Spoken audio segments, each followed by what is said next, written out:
تلك الدار الآخرة نجعلها للذين لا يريدون علوا في الأرض ولا فسادا والعاقبة للمتقين.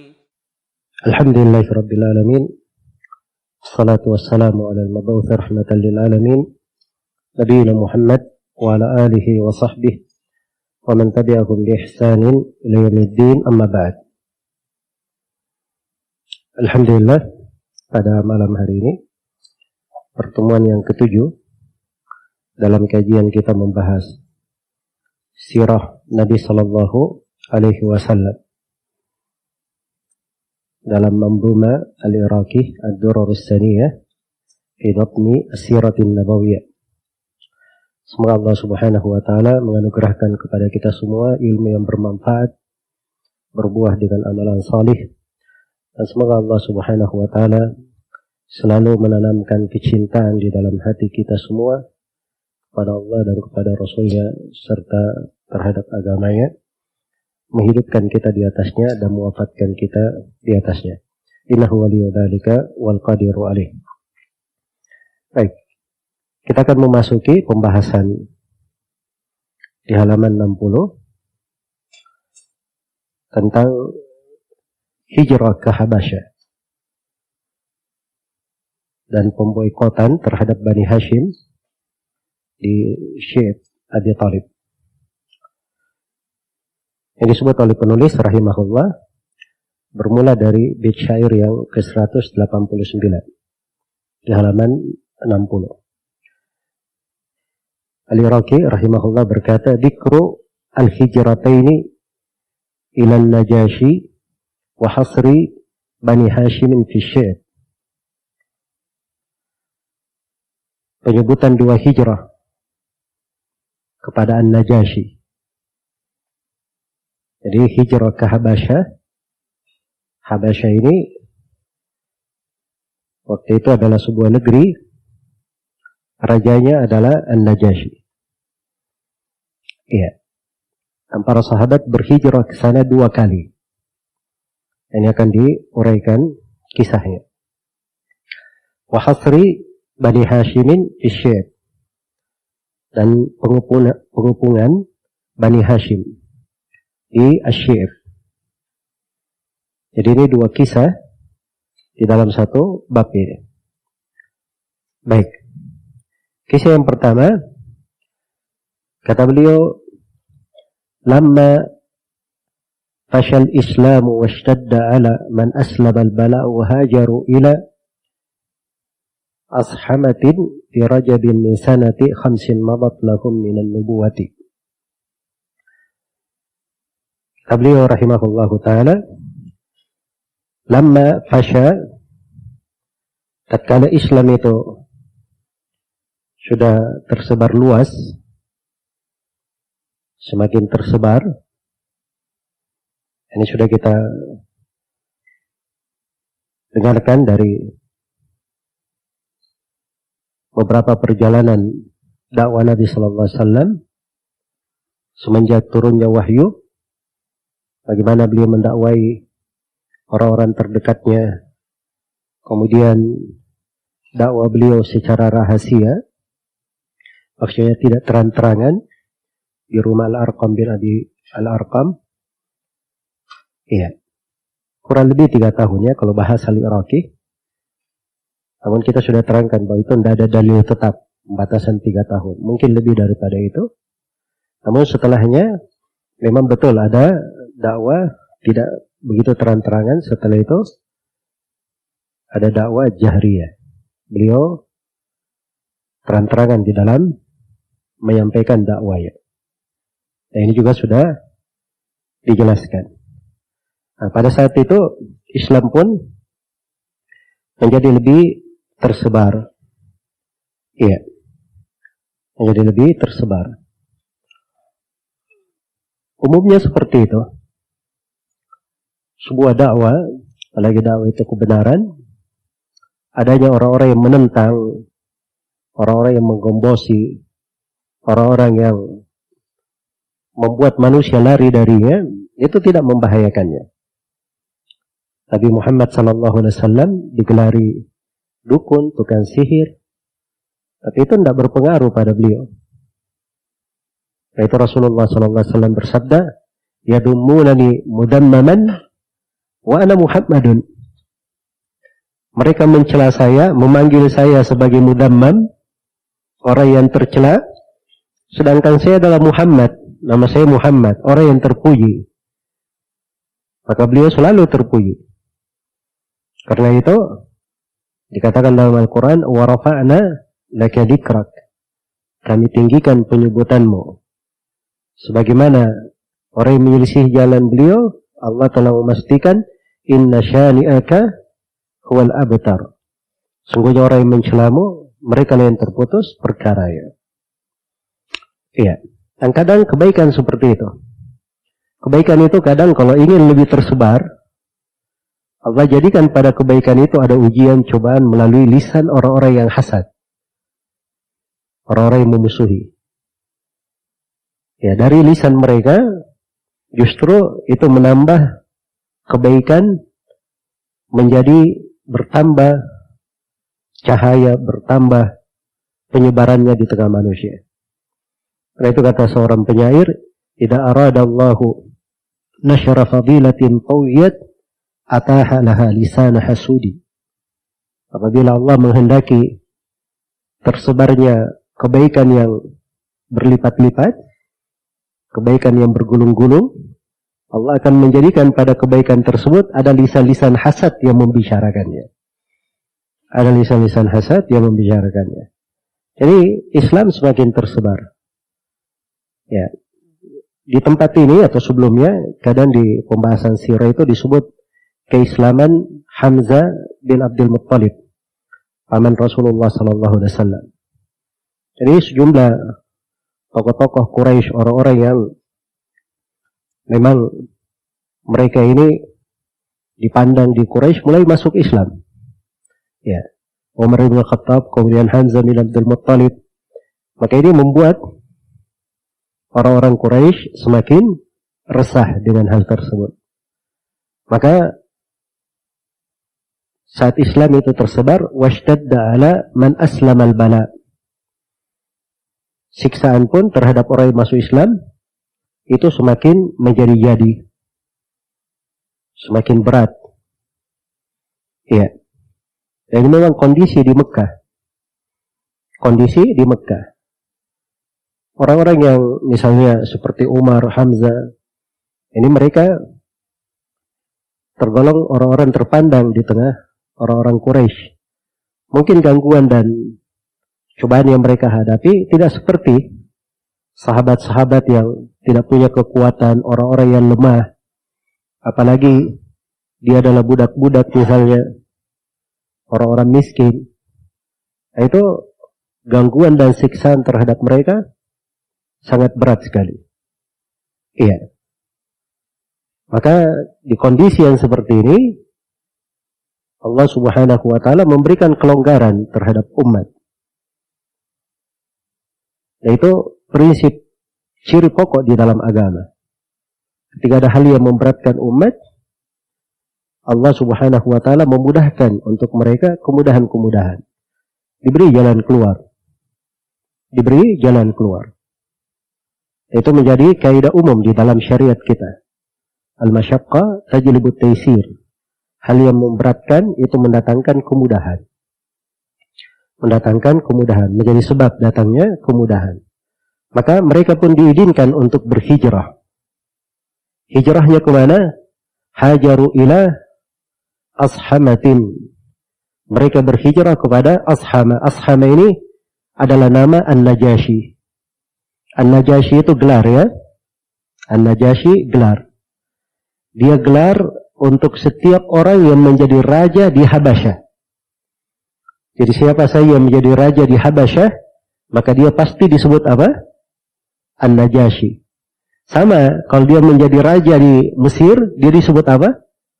Disebut Fir'aun, kan begitu? Iya. Jadi beliau ini namanya Ashamah. Iya. Baik. Dan An-Najashi Iya. Adalah seorang raja yang menegakkan keadilan. Dia beragama Nasara. Tapi beliau ini dikenal sebagai orang yang menegakkan keadilan. Baik. Iya. Ini disebutkan di dalam buku-buku sirah bahwa Nabi Shallallahu Alaihi Wasallam berkata kepada para sahabatnya, bertebaranlah kalian di muka bumi, Allah akan mengumpulkan kalian nanti. Maka sebagian sahabat ada yang bertanya, kami pergi kemana? Maka dikatakan kepada mereka, pergilah kalian, berhijrahlah kalian ke Ardil Habasyah, ke bumi Habasyah. Fa inna biha malikan la yudlamu indahu ahad. Karena di bumi Habasyah, di tanah Habasyah, itu ada seorang raja, siapa yang berada di situ, dia tidak akan dizalimi. Dia tidak akan dizalimi. Baik. Maka kaum muslimin pun berhijrah ke Habasyah. Kapan kejadiannya? Diterangkan di sini, fi Rajabin min sanati 50 madat lahum minan nubuwah. Nah, ini kejadiannya pada bulan Rajab pada tahun 5 dari kenabian. Jadi setelah Nabi diangkat sebagai Nabi di tahun ke-5. Mulai ada hijrah ke mana? Hijrah ke Habasyah. Iya. Baik. Kemudian Al-Iraqi terangkan berapa orang yang berhijrah ke Habasyah. Berapa orang yang berhijrah ke Habasyah. Saya akan terangkan nanti ya apa makna hijrah dan pelajaran-pelajaran di belakang hijrah. Cuman kita selesaikan dulu gambaran dari Al-Iraqi rahimahullah tentang bagaimana proses hijrah ini. Jadi kata beliau, khamsun minan nisa'i wa 12 minar rijali kulluhum qad hajara. Ya. Ada 5 dari perempuan ditambah 12 laki-laki. Semuanya melakukan hijrah.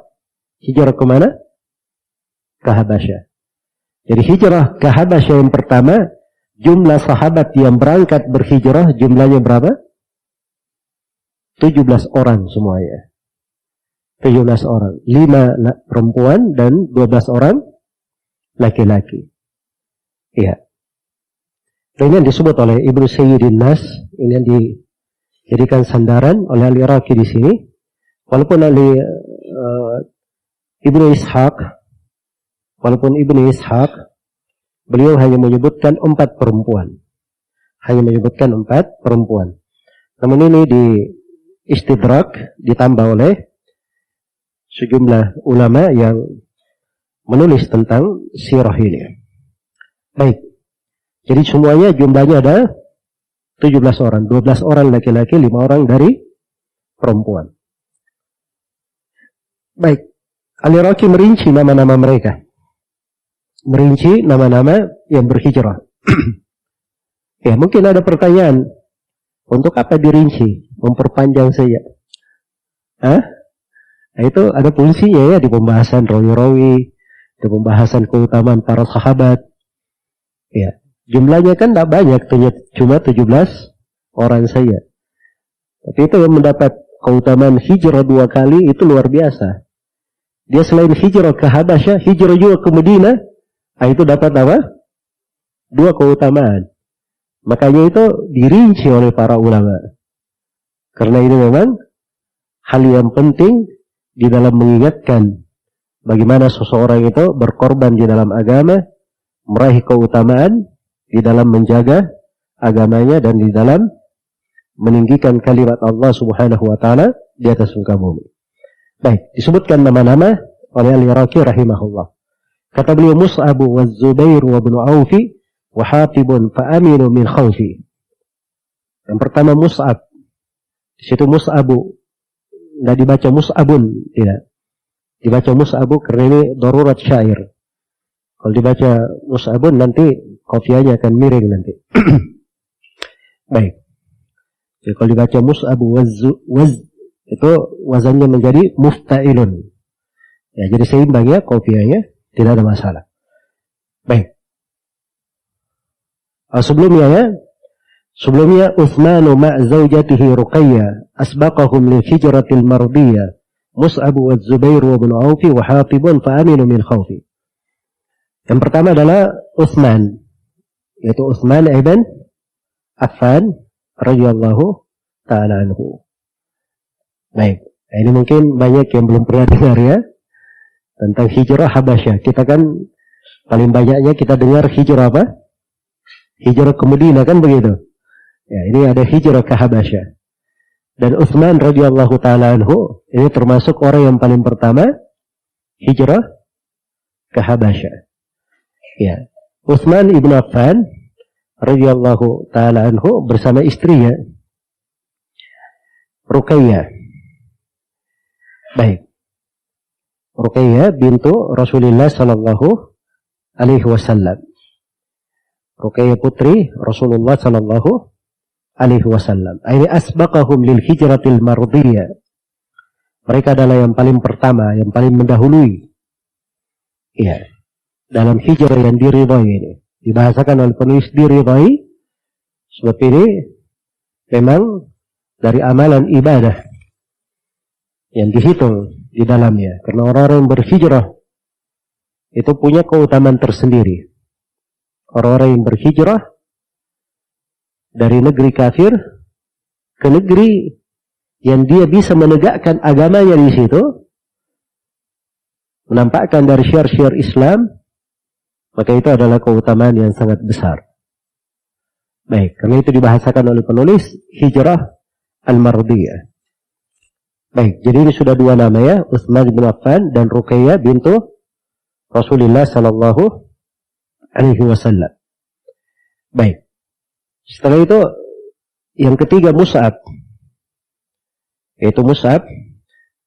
Mus'ab ini dibaca Mus'ab ya. Beliau adalah Mus'ab ibn Umair. Ya. Radhiyallahu anhu. Dan dimaklumi ya bagaimana keutamaan Mus'ab bin Umair. Ya, saya tidak merinci ya dari biografi setiap sahabat yang disebut.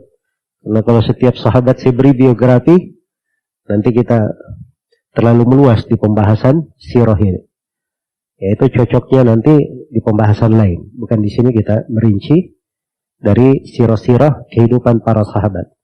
Ya, belajar tentang sirah kehidupan para sahabat itu bagus ya. Itu bagus. Dan itu bagian dari kecintaan terhadap para sahabat Rasulullah SAW. Dan kecintaan terhadap orang-orang yang memperjuangkan agama, murid-murid langsung Rasulullah SAW. Ya, tapi di sini kita lebih banyak memfokuskan seputar sirah Nabi SAW dan kejadian-kejadian yang berlalu di dalam hari-hari kehidupan beliau setelah beliau diangkat menjadi seorang Rasul sallallahu alaihi wasallam. Jadi Mus'ab bin Umair itu yang ketiga. Kemudian Az-Zubairu. Az-Zubair yaitu Az-Zubair ibn al-Awwam. Ya. Kemudian yang kelima Wabnu Aufin. Wabnu Auf yaitu Abdurrahman ibn Auf. Lalu yang keenam Wahatibu. Ya. Wahatibun nama lengkap beliau adalah Hatib ibnu Amr. Hatib ibnu Amr. Ya. Baik. Kemudian yang ketujuh dikatakan fa'aminu min khawfi. Ini penyebutan bagaimana kondisi mereka begitu mereka berhijrah ke Habasyah. Mereka pun merasa aman dari apa? Ketakutan. Jadi Habasyah beda agama. Beda agama. Tapi di sana mereka tidak ada yang mengganggu. Ya, rajanya menegakkan keadilan. Tidak ada yang dizalimi. Tidak ada yang dizalimi. Baik. Itu hidup bersama namanya. Ya. Antara manusia yang berbeda agama. Mereka menganut agamanya masing-masing, menegakkan syiar agamanya masing-masing. Tapi tidak ada yang dizalimi. Nah, itu namanya toleransi yang benar. Jelas ya? Bukan toleransi dalam bahasa sekarang ini. Ya, toleransi kalau bahasa sekarang ini di kalangan kaum munafikin, yaitu bahasa syar'inya ya, kaum munafikin. Kalau bahasa sekarang kadang mereka sebut liberal, ya. Atau yang semisal dengan itu bahasa syar'inya kaum munafikin. Kaum munafikin. Kalau di kalangan kaum munafikin ini, toleransi itu artinya kita kadang-kadang ikut dalam perayaan mereka, bahkan ikut dalam sebagian ritual ibadah mereka. Jelas ya? Atau yang semisal dengan itu. Ini tidak benar ya. Itu tidak dikenal. Di kalangan penganut agama lain saja, mereka tidak pahami itu sebagai toleransi. Kok dia bisa bawa pemahaman seperti itu? Baik. Ini keliru ya, mencampur adukkan. Mencampur adukkan antara agama. Iya. Dan itu hanya berasal dari sifat kaum munafikin. Nasallallahu alaihi wasallam. Baik, jadi mereka di sana aman dari ketakutan. Kemudian di antara sahabat yang berhijrah adalah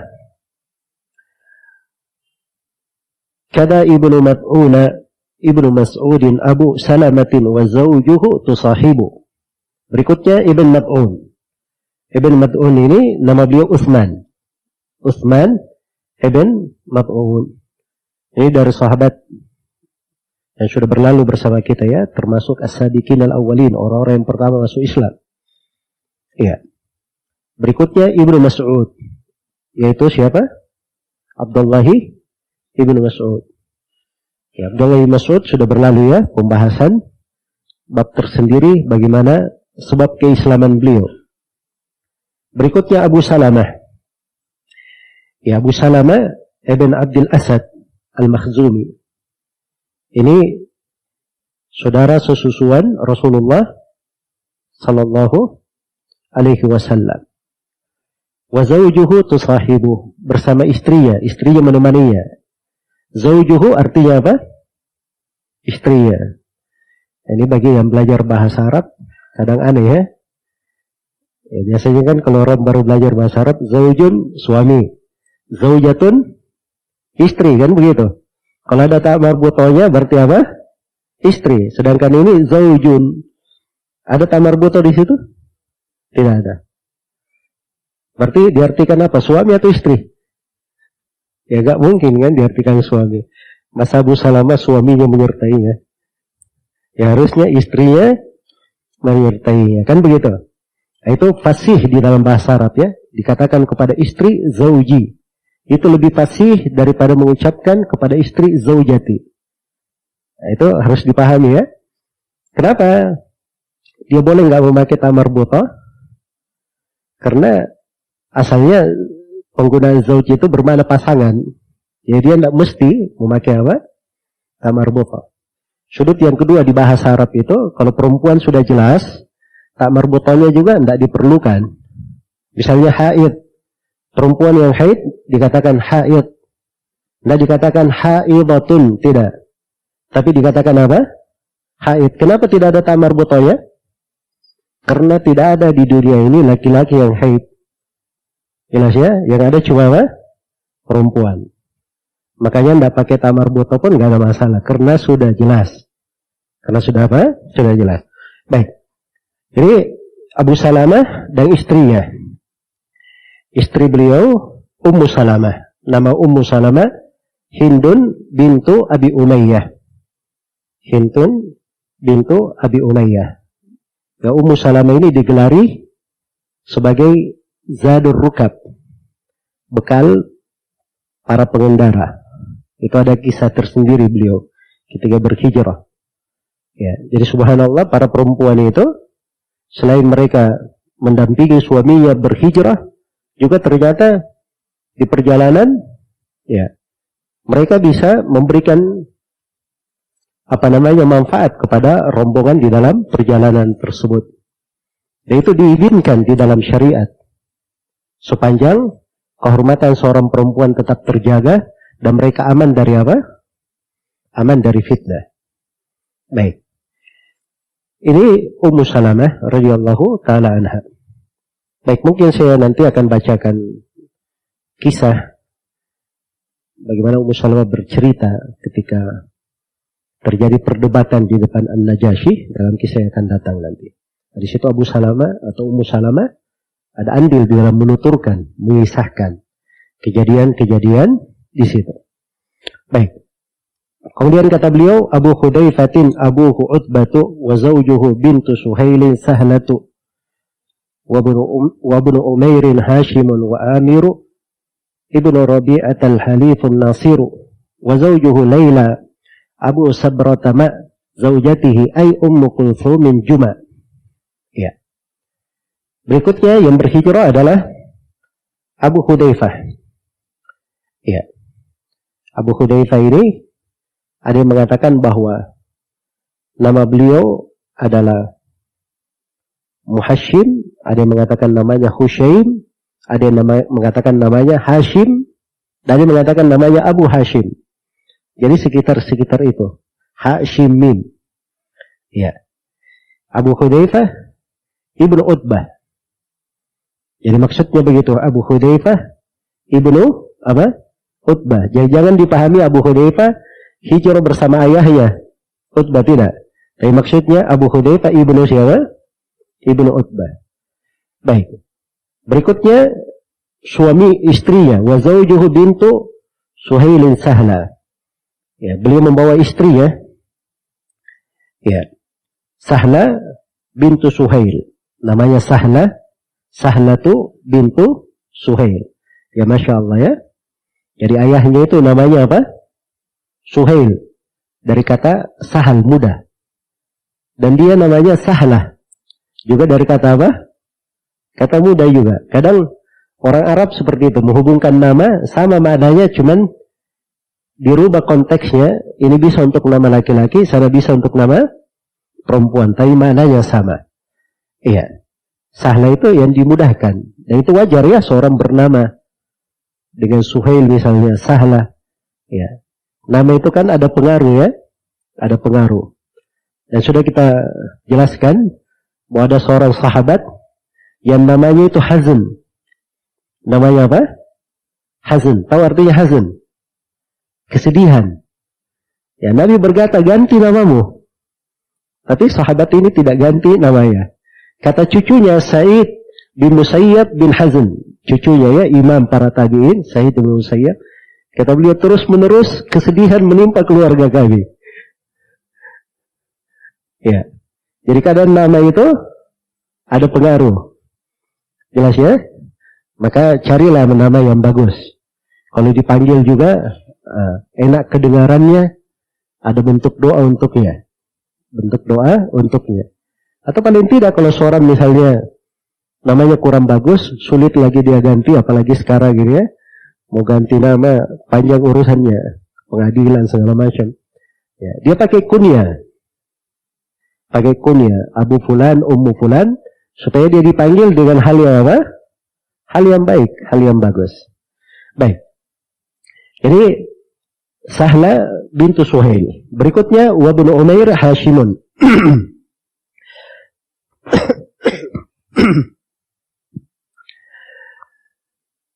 Baik. Di antara yang berhijrah adalah Ibnu Umair. Ya.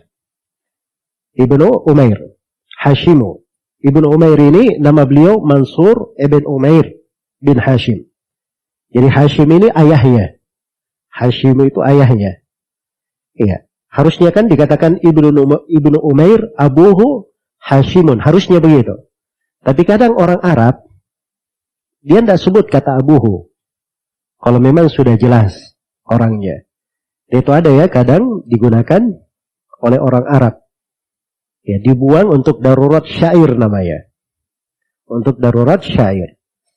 Jadi nama lengkap beliau Mansur bin Umair bin Hashim. Iya. Mansur bin Umair bin Hashim. Berikutnya wa Amiru ibnu Rabi'at al-Halifun Nasiru. Ya. Berikutnya adalah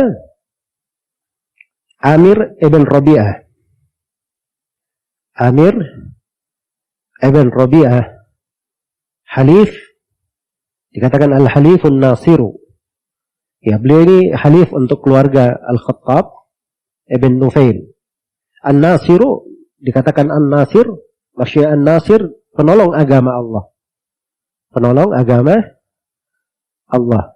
Kalau Al-Halif itu, kalau bahasa Indonesianya, aliansi ya, seorang yang saling melindungi, saling bersekutu untuk menjaga, itu disebut halif.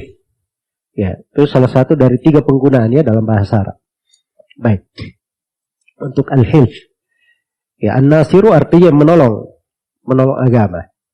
Jadi Amir bin Rabi'ah ini radhiyallahu taala anhu, beliau berhijrah bersama istrinya. Siapa istrinya? Kata beliau, wa zawjuhu Lailah, bersama istrinya yaitu Lailah. Lailah bintu Abi Khaythama al-Adawiyah. Bintu Abi Khaythama al-Adawiyah.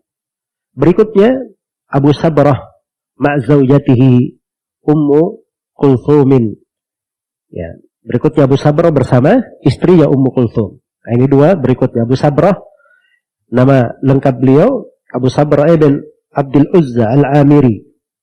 Ya, kemudian istrinya adalah Ummu Kulthum bintu Suhail ibn Amr.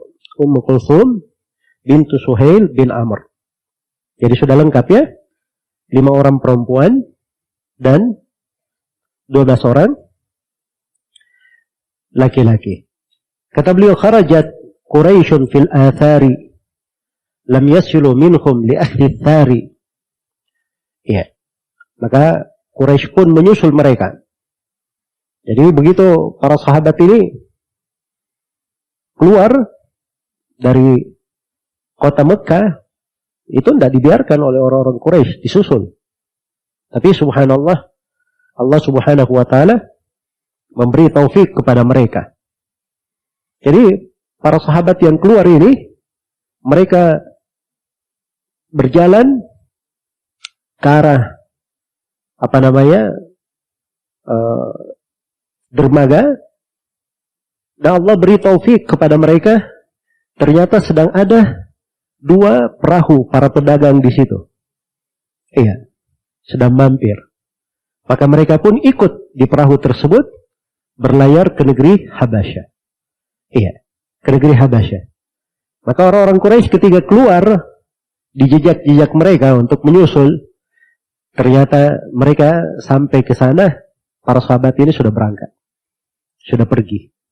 Maka mereka tidak bisa mengambil hasrat mereka, menunaikan hasrat mereka di dalam menumpahkan kemarahan kepada para sahabat yang pergi berhijrah ini.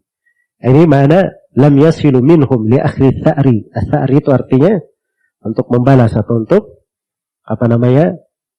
menjatuhkan kejelekan terhadap mereka.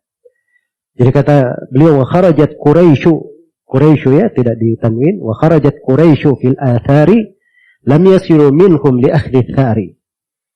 Ya, fajawaruhu fi atammi hali, thumma atau Makkah fi Syawal. Apa yang terjadi terhadap 17 orang sahabat ini ketika tiba di Habasyah? Mereka pun di negeri Habasyah hidup bersama orang-orang Habasyah dalam kondisi yang paling sempurna. Maksudnya kondisi yang paling baik. Iya, di kondisi yang paling baik. Ini An-Najasyi ini raja, dia menegakkan keadilan. Tidak ada orang yang tinggal di negerinya yang dizalimi. Tinggal di negerinya dizalimi. Jadi dari salah satu siasat politik dalam sebuah negeri itu sudah berjalan semenjak dahulu. Karena negeri-negeri itu terkait dengan orang luar, itu mereka memiliki berbagai siasat. Memiliki berbagai siasat. Dan siasat Najasyi di sini termasuk siasat yang paling bagus. Siapa yang datang tidak dizalimi. Ya, dia menegakkan keadilan. Tidak dilarang orang yang datang hidup, ya, sepanjang dia tidak berbuat kezaliman terhadap penduduk negeri Habasyah, maka itu tidak ada masalah. Jelas ya? Karena sebuah negeri itu memang kadang mereka perlu kunjungan orang-orang yang datang dari luar terkait dengan perekonomian, perdagangan, ya. Kemudian tukar pengalaman di dalam mengembangkan dan seterusnya. Banyak kemaslahatan. Ya. Karena itu di dalam syariat Islam pun tidak ditutup hal yang seperti itu. Tidak ditutup. Karena itu di dalam pembahasan syariat kita ada namanya pembahasan al-mu'ahadah. Ada namanya pembahasan al-aman. Ada namanya pembahasan ahli dhimmah. Ya. Karena memang hubungan dengan orang-orang kafir, apakah tinggal di negeri kita, atau kita menjalin hubungan kerjasama dengan negeri yang lain, kalau sekarang ini disebut dengan hubungan bilateral, ataupun misalnya dari turis-turis asing yang masuk ke dalam sebuah negeri, itu ada rincian di dalam fikih agama, dasar-dasar pembolehan hal tersebut dengan ketentuan-ketentuan dimaklumi di kalangan para fuqaha, ahli fikih. Jadi pembahasan kenegaraan yang seperti ini itu dipahami oleh para sahabat. Mereka itu bukan cuma tinggal di kota Mekah saja, kota Madinah saja. Ya. Dari hikmah Allah ada yang berhijrah ke Habasyah. Ya, ada yang berhijrah ke Habasyah. Termasuk yang berhijrah ke Habasyah orang-orang yang cikal bakalnya menjadi pemimpin-pemimpin umat. Seperti Utsman bin Affan, Az-Zubair bin Awwam, Abdurrahman ibn Auf yang dikenal sebagai orang yang sangat sukses di dalam perniagaan. Radhiyallahu ta'ala anhum ajma'in. Jadi wawasannya ya luas ya di dalam hal-hal yang terkait dengan penataan dunia dan penataan tegaknya sebuah negeri. Nah, ini harus kita pahami. Ya, seorang penuntut ilmu itu kadang dia berada di sebuah kota, di sebuah negeri, berpindah ke sebuah tempat yang lainnya, itu kadang dia melihat hal-hal tertentu, ya, bisa dia masukkan sebagai hal yang bermanfaat. Suatu saat kalau dia punya bekal ilmu yang bagus, hal-hal yang bermanfaat ini bisa dia tata menjadi sebuah keahlian tertentu, menjadi sebuah manfaat tertentu untuk manusia. Baik. Berikutnya, setelah mereka aman di sana, di Habasyah, ya tidak ada yang mengganggunya, maka apa yang terjadi? Thumma atau Makkah fi Syawwali min amihim idh qila ahlu Makkati qad aslamu wa lam yakun bis-sabati fastaqbaluhum bil ada wasyiddati faraja'u lil hijrati tsaniyati. Ya. Tapi ternyata setelah itu mereka kembali lagi ke Mekah. Ya, para sahabat ini kembali lagi ke Mekah ke bulan Syawal. Kembali lagi ke Mekah di bulan Syawal. Iya. Baik.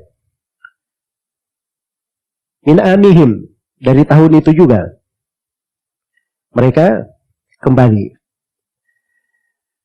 Baik. Kenapa mereka kembali? Apa sebabnya? Iqila ahlu Makkati qad aslamu wa lam yakun bis-sabati. Karena ada yang mengatakan penduduk Mekah katanya sudah masuk Islam. Ya. Jelas ya? Nah, artinya kalau penduduk Mekah sudah masuk Islam, untuk apa lagi mereka berada di Habasyah? Ya. Jelas ya? Walaupun rajanya seorang yang adil, tidak ada yang didolimi di sisi dia, tapi tetap saja tinggal di negeri kafir itu ada mafsadatnya atau tidak? Ada mafsadatnya kan begitu. Tinggal di negeri kafir. Ya. Karena itu asalnya hijrah ke Habasyah ini dibolehkan karena ini mafsadat lebih ringan. Mafsadat lebih ringan daripada mereka tetap di mana? Tetap di Mekah. Ya. Dan ini dari fikih yang sangat besar di dalam agama. Seorang muslim kalau dihadapkan kepada dua mafsadat, ini dua-duanya bahaya ini. Dua-duanya mafsadat. Tapi dua mafsadat ini harus dia hadapi dua-duanya. Harus dihadapi dua-duanya. Maka di sini dia pilih yang paling ringan mafsadatnya. Dia pilih yang paling ringan apa? Mafsadatnya. Maka diizinkan hijrah ke negeri kafir. Jelas ya? Nah, ini fikih masih berjalan hingga hari ini. Masih difatwakan oleh sebagian ulama kita hingga hari ini. Ada sebagian saudara-saudara kita kaum muslimin di negeri kafir, mereka tertindas di negerinya. Tapi ada negeri, dia mau pergi ke negeri Islam, itu tidak memungkinkan bagi mereka. Kadang dari sisi perekonomian, dari sisi biaya, kadang dari sisi izin untuk pemerintahnya karena dia menyandang paspor warga negara tertentu, tidak boleh masuk ke negeri ini. Jadi pilihan yang paling dekatnya, dia ke negeri kafir yang semisal juga kafir. Tapi di negeri kafir ini, kadang ada sebuah desa, mayoritasnya kaum muslimin. Nah, dia bisa tinggal di desa ini. Seperti itu. Jelas ya? Sebagaimana sebagian saudara-saudara kita misalnya di Eropa atau di Amerika, dia berhijrahnya kemana? Ke sebagian kota di Inggris. Karena mayoritasnya di sebagian kota ada yang mayoritasnya adalah kaum muslimin. Jelas ya? Nah, ini bisa seperti itu. Mirip dengan kondisinya apa? Kondisi hijrah kemana? Ke Habasyah. Nah, itu masih difatwakan oleh para ulama rahimahumullahu ta'ala berdasarkan kejadian ini. Baik. Jadi ketika para sahabat mendengar bahwa penduduk Mekah sudah masuk Islam, mereka pun kembali. Ya, tapi apakah berita ini benar? Walam yakun bisabati. Berita ini tidak sabit, tidak syah, tidak benar. Itu isu-isu saja. Jelas ya? Ini 17 orang sahabat menjadi korban berita yang tidak benar. Nah, ini sudah ada di dalam sejarah ya. Korban dapat berita-berita tidak benar, ya seperti itu. Makanya sekarang ini, ya hal-hal yang terkait dengan hoax, berita yang tidak benar, ya jangan sampai kita jadi korban juga ya. Jangan sampai menjadi korban. Apalagi kadang di masa sekarang ini dalam menampilkan berita itu seakan-akan meyakinkan. Ya, ada videonya, ada gambarnya, tapi ternyata semuanya bisa ditipu. Jelas ya? Baik. Nah, ini sudah ada pengalaman-pengalaman dalam hal yang seperti ini. Tapi subhanallah ada hikmahnya. Bagaimana itu? Fastaqbaluhum bil adha wasyiddati. Maka ternyata penduduk Mekah ya menerima mereka dengan gangguan dan hal yang lebih berat lagi. Ya, dengan siksaan. Jelas ya? Ada yang menyebutkan bahwa sebab para sahabat yang hijrah ini kembali karena katanya penduduk Mekah sudah masuk Islam. Dan disebutkan ada kisah ya, namanya kisah Nabi itu membaca surah An-Najm, lalu disusupkan oleh syaitan di bacaan beliau kalimat-kalimat yang membuat orang-orang kafir Quraisy berkata, oh kalau begitu tidak ada lagi perbedaan antara kita dengan Nabi Muhammad sallallahu alaihi wasallam. Tapi ini kisahnya adalah kisah yang lemah di kalangan para ulama. Walaupun makna dari kejadian, itu mungkin saja kejadian itu terjadi ya. Mungkin saja itu kejadian terjadi, tetapi dari sudut riwayat itu adalah riwayat yang lemah. Riwayat yang lemah. Jadi secara umum kita pahami saja secara global bahwa mereka ini dapat berita katanya orang-orang Mekah sudah masuk Islam, ternyata tidak seperti itu. Iya. Akhirnya apa yang terjadi? Farajau lil hijrati tsaniyah.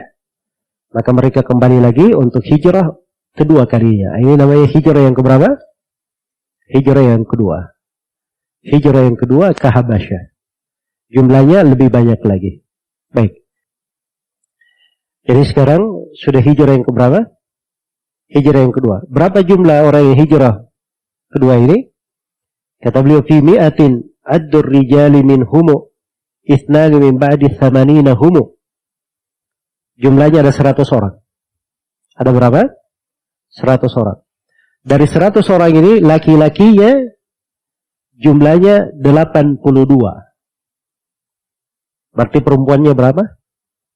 Hah? 18. 82 orang laki-laki, 18 orang perempuan. Ini di hijrah yang kedua. Termasuk di hijrah yang kedua ini adalah Ja'far ibn Abi Thalib radhiyallahu ta'ala anhu. Iya. Baik. Akan kita baca ya tentang kisah mereka didatangi oleh utusan orang-orang Quraisy. Dikatakan fanazalu indan najashi ala atammi halin wa taghayyad al mala ala nabi wa ala ashabihi. Mereka pun turun tinggal di negeri An-Najashi di kondisi yang paling baiknya. Dan al-mala, orang-orang kafir Quraisy, mereka pun taghayyad, mereka marah dengan hal tersebut, marah terhadap Nabi dan terhadap para sahabatnya. Iya, saking marahnya mereka karena hal tersebut. Ini bayangkan ini 100 orang. Kalau kemarin cuman 17 orang, ini 100 orang. Ya, semuanya pergi meninggalkan Mekah. Nah, ini kekhawatiran mereka semakin besar.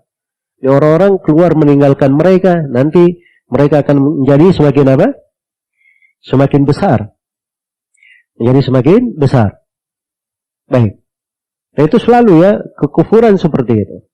Syaitan itu memberi wahyu kepada wali-walinya. Ya, memberi wahyu kepada siapa? Wali-walinya, dibisiki mereka, bisikan-bisikan, pikiran-pikiran, ide-ide, lakukan begini, begini, begini, begini. Ya, termasuk ide syaitan kepada mereka. Mereka ini mendatangi An-Najashi. Nah, itu kisahnya penuh dengan pelajarannya di kisahnya. Ya, sebenarnya layak untuk kita jelaskan panjang lebar kisah ini, tapi waktu untuk pelajaran tidak cukup ya untuk hal ini. Kisahnya ada di Musnad Imam Ahmad dan selainnya, dan sanadnya sahih. Ya, bisa dilihat di Musnad Imam Ahmad dalam kisah yang panjang. Dan hadits ini disahihkan oleh Syekh Al-Albani dan guru kami Syekh Muqbil rahimahumullahu ta'ala. Ya, kisah ini berasal dari jalur Ibnu Syihab Az-Zuhri dari Abu Bakar bin Abdurrahman bin Al-Harith dari Ummu Salamah. Ya, dari Ummu Salamah radhiyallahu anha. Siapa Ummu Salamah? Ummu Salamah siapa? Hindun bintu Abi Umayyah. Baik, Ummu Salamah ini siapa? Istrinya siapa? Istrinya Abu Salamah dahulu. Setelah Abu Salamah meninggal, Ummu Salamah dinikahi oleh siapa? Rasulullah sallallahu alaihi wasallam. Maka beliau adalah ibu kita dari Ummahat al-Mu'minin, dari ibu kaum mukminin. Ummu Salamah yang bercerita kejadian ini. Ini peran beliau menceritakannya ya. Beliau mengisahkan, ya, tatkala kami tinggal di negeri Habasyah, ya, maka An-Najashi pun, ya, itu memperlakukan kami dengan perlakuan yang sangat baik. Aminna ala dinina, kata beliau. Kami pun merasa aman terhadap agama kami. Abadna Allah Ta'ala la nu'dha. Kami menyembah Allah Subhanahu wa Ta'ala, tidak ada yang mengganggu kami, tidak ada yang menyakiti kami. Dan kami tidak mendengar hal yang kami tidak senangi. Jadi mereka sholat ini tidak ada yang molok-olok, tidak ada yang mencaci maki. Jelas ya? Sampai hari ini ada sebagian negeri-negeri kafir, orangnya kafir dan muslim. Tapi kalau ada yang sholat di jalan di ini, mereka nggak ada masalah. Tidak ada yang mengganggu. Ada sebagian negeri seperti itu ya, di wilayah-wilayah Asia juga. Ya, tapi ada sebagian negeri juga di wilayah-wilayah Eropa sana, kalau ada orang yang sholat di jalan bisa ditendangi sama mereka. Ya, nasallallahu alaihi. Ini berbeda ya kondisi. Sampai hari ini seperti itu. Baik, kata beliau, tatkala kondisi ini sampai kepada orang-orang Quraisy, mereka pun bermusyawarah, ya, agar supaya mengutus kepada An-Najashi 2 orang yang sangat handal. Ya, bisa dihandalkan untuk menyampaikan pesan-pesan kepada An-Najashi dan membuatnya menerima. Dan mereka bawa hadiah yang banyak untuk An-Najashi. Hadiah yang mereka ambil dari kota Mekah, hal-hal yang jarang. Hadiah ini dari perkara yang menakjubkan mereka. Iya. Jadi mereka bawa dari hadiah-hadiah ini. Begitu sampai di Habasyah, setiap pendeta An-Najashi, orang-orang dekatnya, itu dikasih hadiah. Semuanya dikasih hadiah. Tidak ada satu pendeta pun kecuali apa? Dikasih hadiah. Ini lobby-lobby tingkat tinggi ya. Ya. Baik. Jadi semuanya dikasih hadiah. Jadi ini sebelum mereka bicara kepada siapa? Kepada Najasyi. Nah, pada setiap orang yang mereka beri ini, mereka pun mulai berbicara. Pendetanya dulu, sekitarnya dulu dibicarai. Ya, kami ini datang ke sini, ya, karena di negeri kalian, di negeri raja, ya, ada anak-anak muda. Mereka sebut anak-anak muda. Supaha, orang lain dulu, tidak berakal kata mereka. Ya, mereka ini meninggalkan agama kaumnya. Mereka juga tidak mau masuk ke agama kalian. Ya, nah, itu selalu ya, seperti itu. Tidak masuk ke agama kaumnya, tidak masuk ke agama kalian. Ini uslub di dalam memanas-manasi. Itu biasa ya. Cara sebagian manusia. Seperti itu. Mereka ini bawa agama bid'ah kata mereka. Ya. Agama yang kami tidak kenal, kalian juga tidak mengenal agama ini. Maka kami ini diutus oleh tokoh-tokoh di tengah kaum kami. Supaya membawa mereka pulang. Ya. Maka tolong sampaikan kepada raja. Supaya raja ini memberi perintah agar menyerahkan mereka kepada kami, ya, dan jangan berbicara kepada mereka. Karena kami ini lebih tahu aib mereka dan lebih mengenal apa yang dicela terhadap mereka. Maka dijanjikanlah oleh orang-orang dekat Najasyi ini, ya, kami akan bicara. Jelas ya?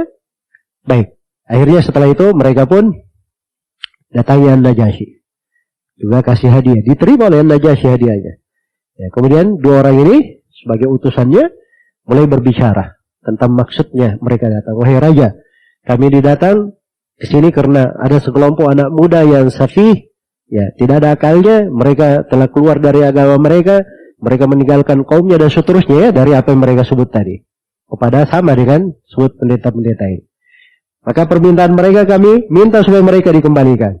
Mendengar hal tersebut, ya, ketika mereka berdua berbicara seperti itu, ini orang-orang sekitarnya berkata, "Sodaku, mereka ini benar, wahai raja. Harusnya mereka kita kembalikan. Kaumnya lebih tahu tentang aib mereka." Mendengar hal tersebut, marah An-Najasyi. Ya, sangat marah An-Najasyi.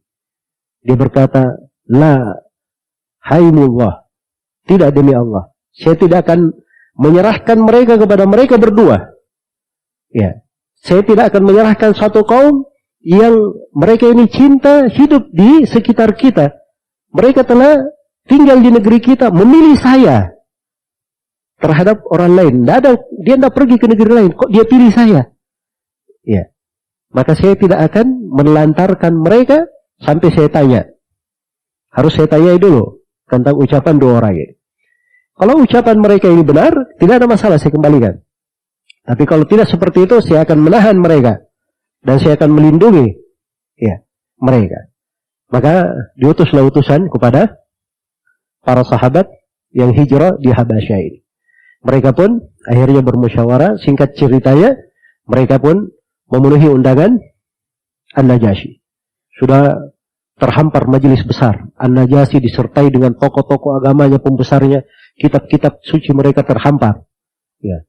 Ini kayak persidangan besar. Maka Najasyi pun bertanya kepada mereka, ini agama yang kalian berpisah dengan kaum kalian. Kalian tidak masuk ke agama saya, tidak masuk juga ke agama yang lain dari seluruh agama yang ada di tengah manusia ini. Ya. Maka kata Ummu Salamah, yang berbicara waktu itu adalah Ja'far ibn Abi Talib radhiyallahu ta'ala anhu. Ya, Ja'far bin Abi Talib ini setelah itu beliau berhijrah lagi kemana? Ke Madinah. Ikut perang bersama Nabi SAW dan mati syahid di perang apa? Di perang Mu'tah. Akan datang kisahnya nanti ya. Di pembahasan kita akan datang kisahnya. Baik. Jadi Ja'far bin Abi Talib yang menjadi juru bicara. Maka Ja'far bin Abi Talib pun menjawab, "Ayuhal Malik, wahai raja, kunna qauman ahla jahiliyah na'budul asnam." Kami dulu ini adalah satu kaum jahiliyah. Kami menyembah berhala-berhala. Wa na'kulul maita, kami makan bangkai-bangkai. Wa na'til fawahish, kami melakukan kekejian-kekejian. Wa naqta'ul arham, kami memutus silaturahmi. Wa nusi'ul jiwar, dan kami tidak hidup dengan damai. Ya'kul qawiyyu minad dhaif, yang kuat memangsa yang lemah. Takunna ala dalik, kami dulu di atas seperti itu. Sampai Allah mengutus kepada kami seorang Rasul yang kami kenal nasabnya, kami kenal kejujurannya, kami kenal amanahnya, dan kami kenal akan kesuciannya. Iya. Maka Nabi ini mengajak kami untuk beribadah hanya kepada Allah. Ya, dan melepas segala peribadatan yang dahulu kami lakukan dan ayah-ayah kami kepada bebatuan berhala-berhala. Dan Nabi ini memerintah kami untuk jujur dalam berbicara, menunaikan amanah, menyambung silaturahmi, dan hidup dengan baik, dan menjaga, jangan mengganggu hal-hal yang diharamkan, menjaga jangan sampai menumpahkan darah. Dan Nabi ini melarang kami melakukan kekejian. Nabi ini melarang kami berucap hal yang dusta, dan Nabi ini melarang kami memakan harta anak yatim, melarang kami untuk menuduh perempuan baik-baik dengan tuduhan zina. Kami diperintah beribadah kepada Allah Subhanahu wa taala, tidak berbuat kesyirikan. Kami diperintah untuk sholat, zakat, puasa. Disebutkan berbagai. Ini uslub Ja'far bin Abi Thalib ini luar biasa ya. Beliau kasih poin-poin yang paling pokoknya di dalam Islam. Poin-poin yang paling masuk akalnya. Iya. Sebab ini hal, siapa saja yang mendengarkannya, dia pasti akan menerimanya. Apalagi An-Najasyi dia ada background ahli kitab. Masih ada sisa-sisa dari kitab yang benar dia terima, kan begitu. Baik. Jadi beliau masih berbicara panjang, beliau uraikan ya, di dalam hal tersebut. Maka kesimpulan An-Najasyi, ya, waktu itu An-Najasyi tanya, apakah Nabi ini, kan mereka sudah sebutkan bahwa Nabi Muhammad membawa Al-Quran. Adakah sesuatu yang kamu bawa dari hal yang dibawa oleh Nabi ini? Maka Ja'far bin Abi Thalib pun membacakan permulaan dari surah Maryam. Permulaan dari surah Maryam. Kaf, ha, ya, ain, shad. Maka apa yang terjadi? Kata Ummu Salamah, fabaka wallahi Najasyi hatta akhdala lihiyatah wa bakat asaqifatuhu hatta akhlasu masahifahum hina sami'u ma tala alaihim. Kata Ummu Salamah, demi Allah Najasyi menangis sampai basah jenggotnya. Ya. Jadi Najasyi saja punya jenggot ya. Orang Nasara. Nah, dia mengatakan jenggot itu orang goblok yang pakai. Ya. Ada di masa dahulu ya. Baik. Dan menangis pula seluruh pendeta-pendetanya yang hadir di situ. Sampai mushaf-mushaf kitab-kitab mereka ini, lembaran-lembaran mereka itu basah dengan tangisan mereka. Iya. Ini luar biasa ya. Ketika mereka mendengar Ja'far bin Abi Thalib membaca surah Maryam. Nah, ini dari dahsyatnya Al-Quran. Dan memang ini tidak ada surah terhadap orang Nasara yang lebih dahsyat dari surah apa? Surah Maryam ini. Menjelaskan tentang hakikat Nabi Isa alaihi salam. Dan itu luar biasa. Iya. Sampai di pengalaman orang-orang yang banyak masuk Islam, itu ketika mereka membaca surah Maryam, mereka mendapat hidayah untuk apa? Untuk masuk Islam. Ya, dengan hal tersebut. Kata Najasyi, inilah sebenarnya yang dibawa oleh Nabi Musa. Sama persis yang dibawa oleh Nabi Musa. Keluar dari satu lentera yang sama. Ya. Kata Najasyi, wallahi demi Allah, la uslimuhum ilaikum abadan wala akad.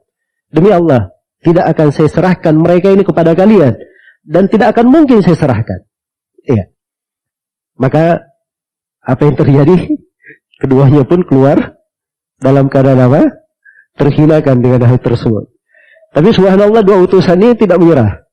Ya, berkata Amr ibn As, wallahi besok kita akan datangi lagi dia. Ya. Kita akan datangi. Adapun satunya Abdullah bin Abi Rabi'ah, dia berkata, dan dia ini lebih hati-hati daripada siapa namanya? Daripada Amr ibn As. Abdullah bin Rabi'ah berkata jangan. Ya, jangan. Tapi dia berkata enggak, besok kita akan datangi. Kita akan berkata kepada Najasyi bahwa mereka ini ada sangkaan buruk terhadap Nabi Isa bin Maryam. Ya. Ya, ini apa namanya? Senjata mereka berikutnya. Jadi ahlul batil itu tidak ada habisnya. Sudah KO seperti itu ya. Ya, itu susun strategi lagi untuk melawan. Jadi jangan menganggap bahwa mereka itu kalau sudah KO di satu ini, mereka sudah mati, belum tentu. Ya, kadang dia bangkit lagi. Ya, sama seperti ini. Baru hari ini mereka sudah terhinakan, besoknya mau masuk lagi. Akhirnya diutus lagi utusan ke mereka. Karena mereka berkata, wahai raja, innahum yaquluna fi Isa bin Maryam qaulan 'aziman. Mereka ini berucap tentang Nabi Isa ucapan yang sangat dahsyat, ucapan yang sangat besar. Maka dipanggil lagi oleh Najasyi, ditanya, apa yang kalian ucapkan tentang Isa bin Maryam? Kata Ja'far bin Abi Thalib, kami berucap padanya seperti apa yang dibawa oleh Nabi kami, bahwa Nabi Isa adalah hamba Allah dan Rasulnya dan ruh dari sisi Allah, kalimat yang Allah lemparkan kepada Maryam, ya, al-udara al-batul, Maryam yang beliau adalah seorang perawan, seorang gadis yang taat beribadah terjaga, ya. Maka An-Najasyi pun memukul tangannya ke bumi, lalu dia mengambil ranting, lalu beliau berkata, ya,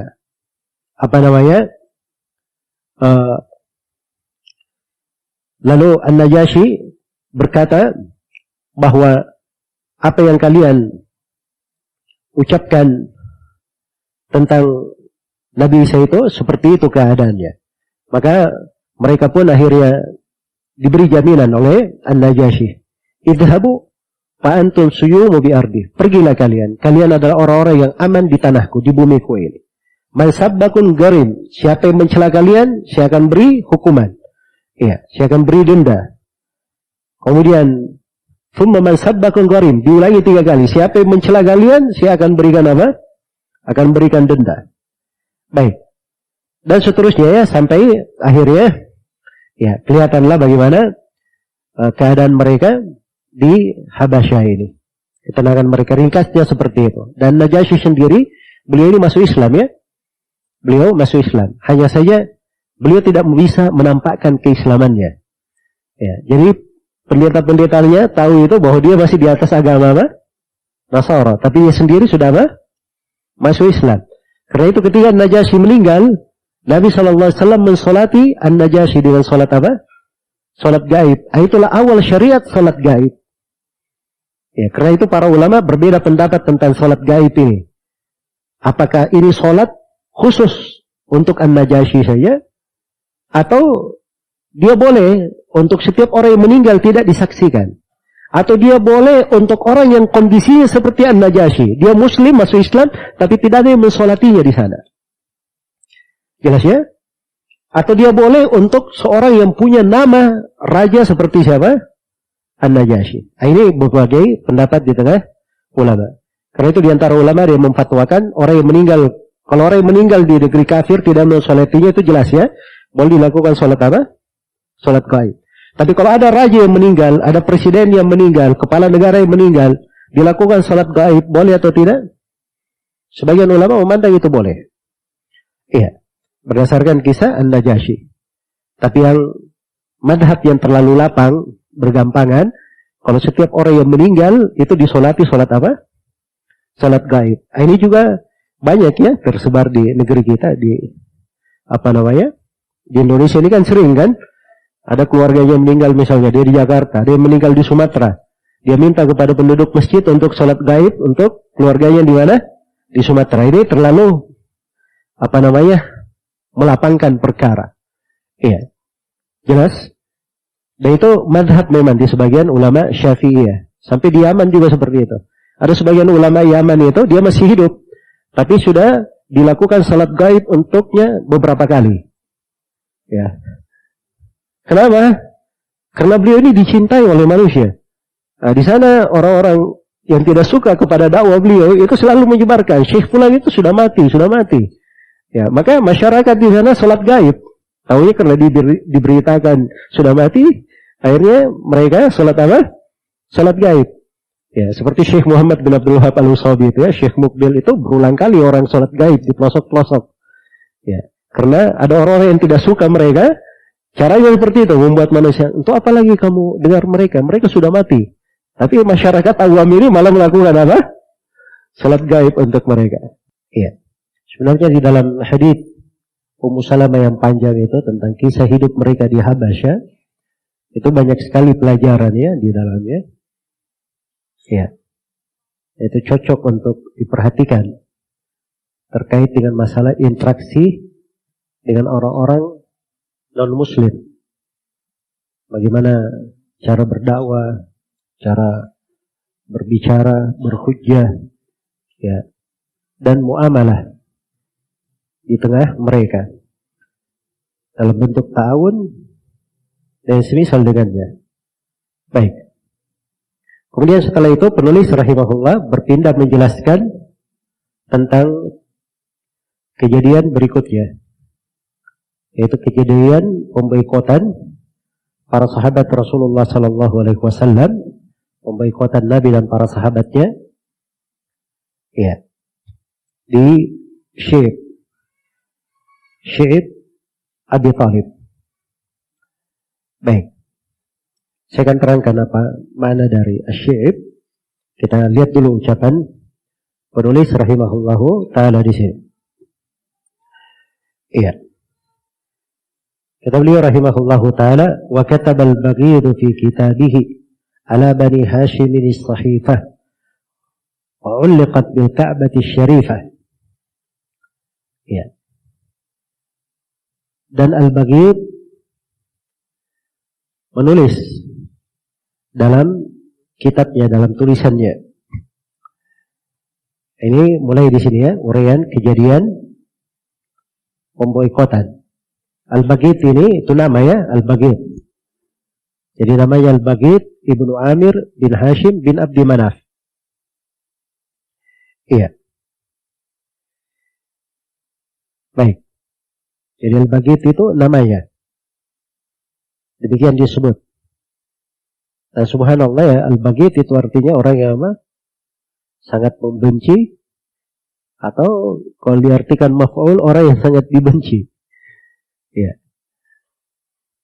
Dan namanya seperti kenyataannya, sangat membenci dakwah Nabi sallallahu alaihi wasallam. Ya. Dan kan kita lihat ya bagaimana kejadian menimpanya nanti. Jadi Al-Baghir ini dia menjadi juru tulis. Menjadi juru tulis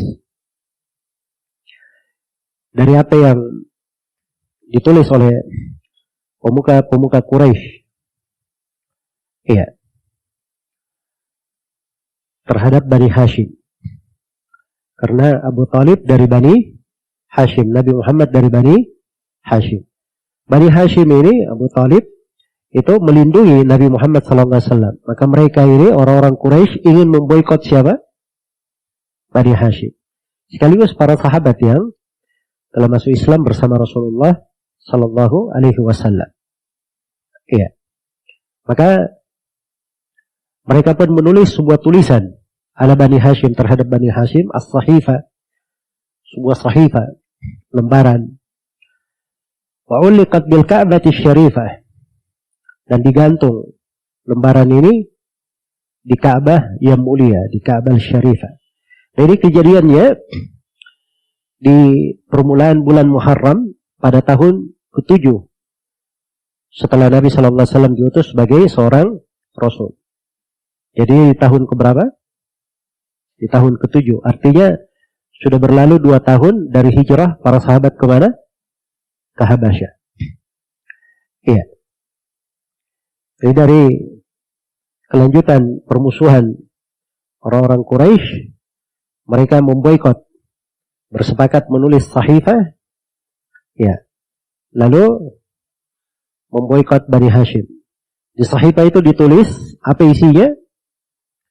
Alla yunakihuhum wala, ya, tidak boleh menikahi mereka, tidak boleh.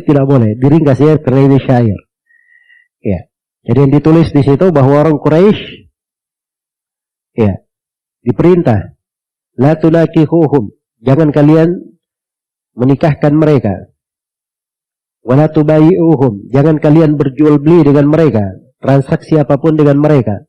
Wala tukhalituhum, jangan kalian bergaul dengan mereka.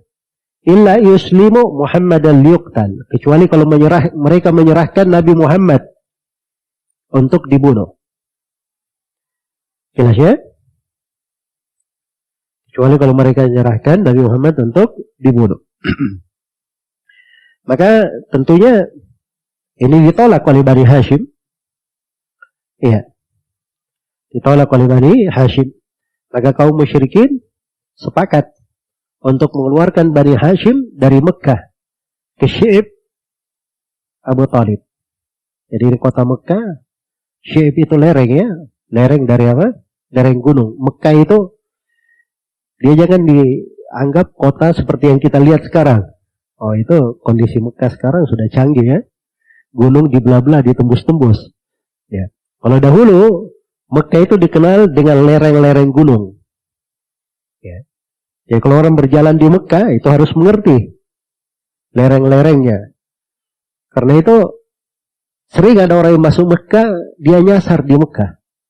Itu di masa dahulu. Sampai ada seorang ahli hadits, itu digelari Abdal. Apa artinya Abdal? Orang yang tersesat kan begitu. Tapi kalau bahasa Indonesianya orang yang nyasar. Kenapa digelari Abdal? Karena dia tersesat di jalan Mekah. Bukan dia tersesat menyimpang agama dan keyakinan ya. Tapi subhanallah, zahir laqabnya buruk, tapi dia rawi thiqah ya. Rawi yang thiqah terpercaya di kalangan ahli hadis. Tapi gelarnya saya tidak bagus gelarnya. Kenapa? Karena dia pernah nyasar di Mekah. Makanya disebut apa? Abdal. Karena itu dari dahulu, itu ada perumpamaan. Dikatakan, Ahlu Makkah adara bisyi'abiha. Penduduk Mekah lebih mengerti tentang lereng-lerengnya. Ya. Ini perumpamaan digunakan untuk orang yang kalau masuk ke kampung orang lain, jangan sok tahu. Tanya penduduk kampung itu. Penduduk kampung lebih paham tentang kondisi apa? Kondisi kampungnya, jalannya, ya, dan seterusnya. Itu maksudnya seperti itu. Jadi dari Mekah, mereka diusir oleh sepakat nih orang-orang Quraisy mengusir Bani Hashim ke seberang gunung. Itulah lerengnya Abu Talib di situ. Syi'ib Abu Talib namanya. Jelas ya? Nah, disitulah Nabi SAW, para sahabat, ya, mereka diboikot. Ya, Bani Hashim dan Bani Al-Muttalib di situ diboikot. Semuanya, mukminnya maupun kafirnya. Yang tidak masuk Islam juga, yang penting Bani Hashim, Bani Muttalib melindungi Nabi, diboikot juga. Iya. Jelas ya? Diboikot juga. Jadi ini kejadian mulai di awal Muharram pada tahun 7 setelah Nabi SAW diutus sebagai seorang Nabi. Baik. Wahusiru fi syi'bi hatta aqbala awalu ami sab'atin lil ba'thi qasu bihi juhdan bisyarri makthi. Mereka pun dikepung di lereng itu, di Syi'ib itu, sampai datang ya awal tahun ke-7 dari Nabi diutus. Mereka pun, maksudnya kejadiannya mulai dari situ ya. Mereka pun merasakan suasana yang sangat tidak menyenangkan. Ya. Kondisi tinggal yang sangat buruk sekali. Wasumiat aswatu sibyanihimi fasa'adaka ba'du aqwamihimi. Sampai buruknya keadaan ketika mereka dikepung itu, suara-suara bayi-bayi mereka, anak-anak kecil mereka, karena kelaparan menangis itu terdengar ke kota Mekah. Padahal mereka di seberang apa? Di seberang gunung.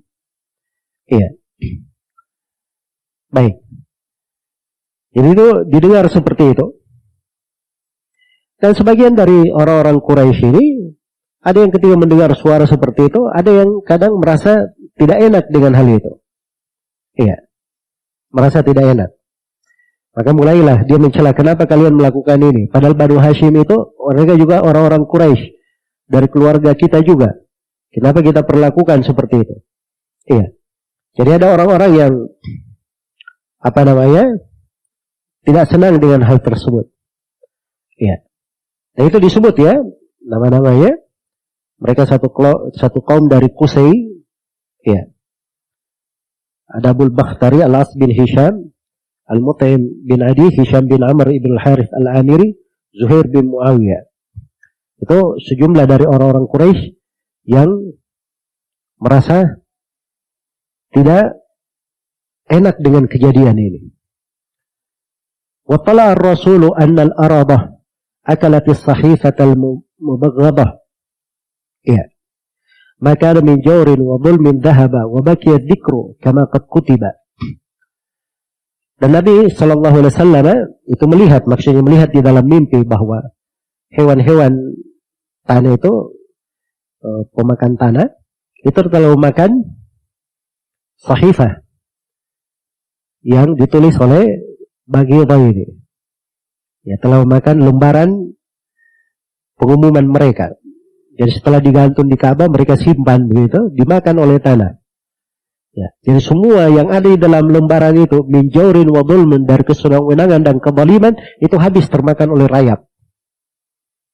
Yang tersisa hanya dzikir. Yang ada nama Allah atau kalimat yang bagus itu tidak dimakan oleh rayap. Ya. Jelas ya? Tidak dimakan oleh rayap. Baik.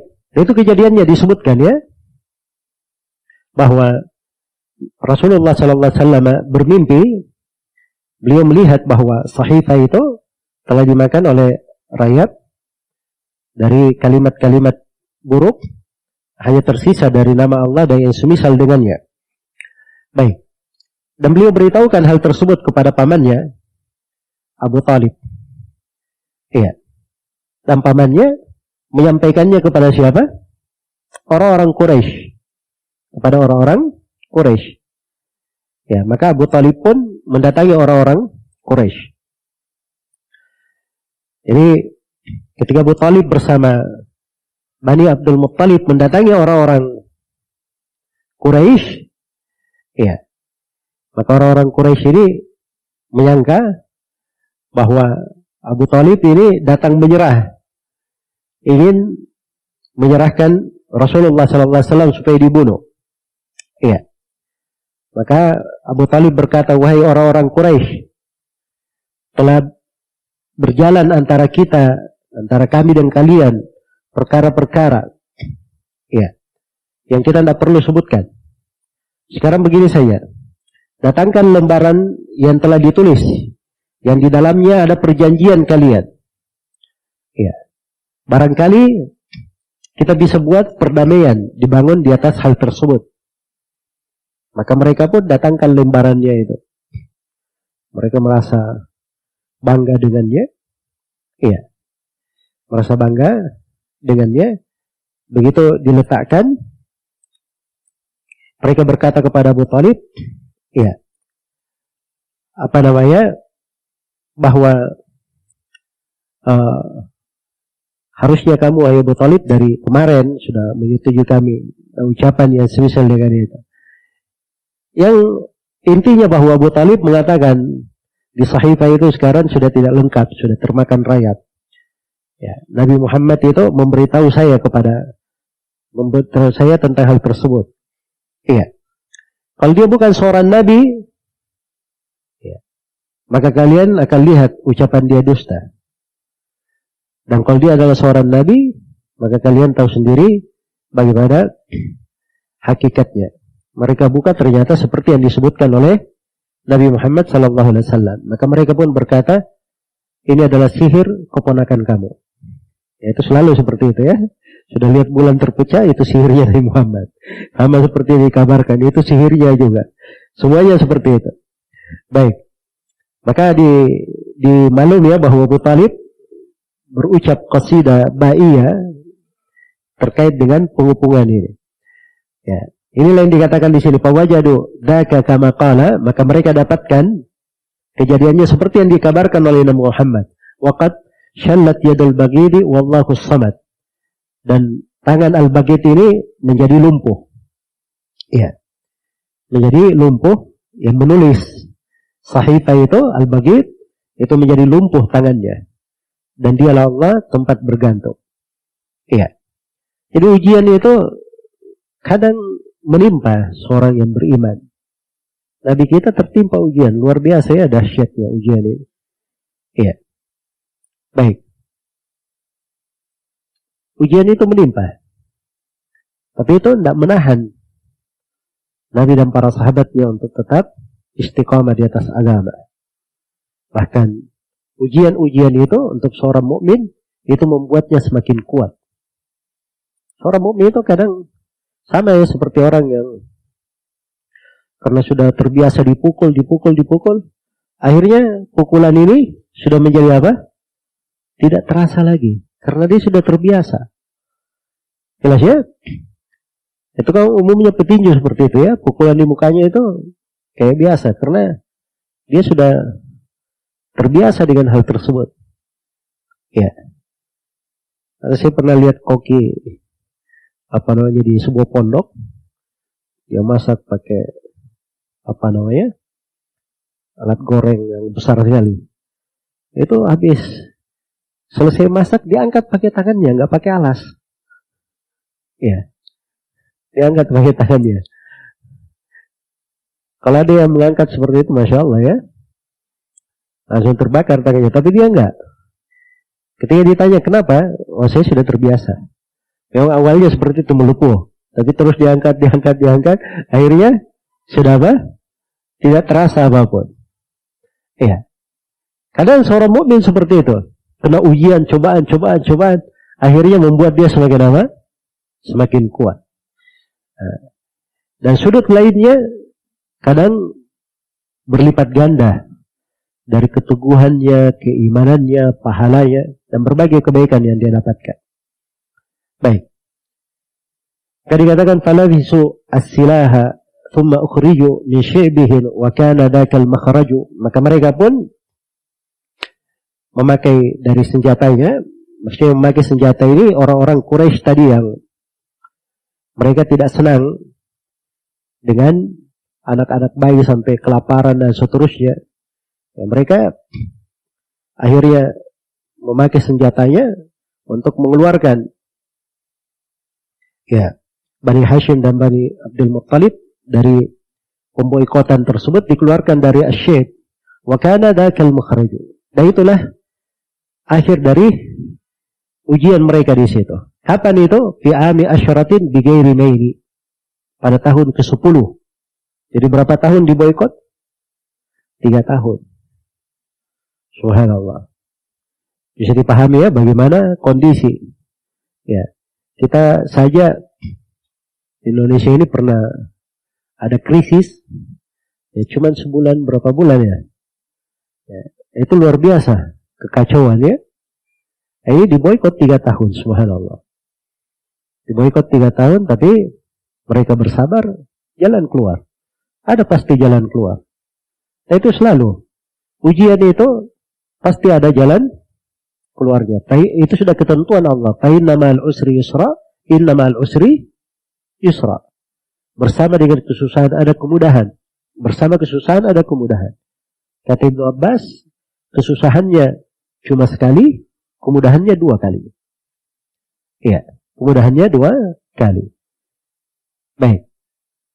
Dan itu nikmat Allah ingatkan kepada Nabi-Nya, Nabi Muhammad sallallahu alaihi wasallam. Karena itu seorang di dalam beragama, jangan dia sangka bahwa ujian dan cobaan itu tidak menyapanya, tidak menderanya. Tapi kadang ujian dan cobaan itu bisa menjadi hal yang mengangkat derajat seseorang, menambah keteguhannya dalam beragama. Sepanjang dia ikhlas kepada Allah Subhanahu wa ta'ala, menerima takdir dan ketentuan Allah, dan punya istiqamah di atas agama. Jadi kejadiannya mereka lepas dari pemboikotan pada tahun 10 setelah Nabi diutus, ya, dighairi maini, tanpa ada kedustaan. Main artinya kedustaan, maksudnya ini pendapat yang terkuat. Wakila kana mukthuhum amaini. Dari mengatakan bahwa mereka diboikot 2 tahun saja. Itu pendapat ya. Tapi penulis lebih menguatkan pendapat yang pertama, karena itu adalah pendapat mayoritas ulama. Baik. Selesai di sini dari kisah pemboikotan. Wallahu ta'ala alam.